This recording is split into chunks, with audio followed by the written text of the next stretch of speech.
First tonight at 5, Salix, Iowa residents are taking their city to court, and it's over a controversial land annexation.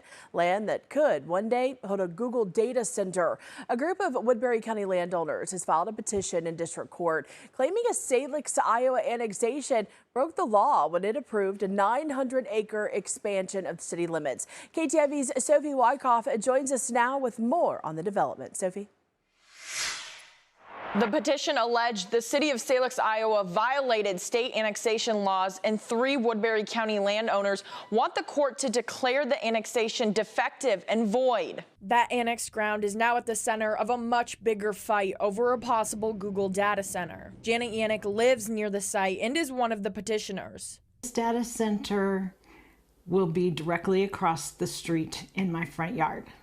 Petitioners say most of the parcels of land that were annexed don't actually touch the city. They also claim the Salix City Council skipped a required consultation with the county, never gave the full 14 days written notice to neighboring landowners, and failed to file a complete map of the new boundaries. The Woodbury County Board of Supervisors also filed a petition in county court containing similar claims.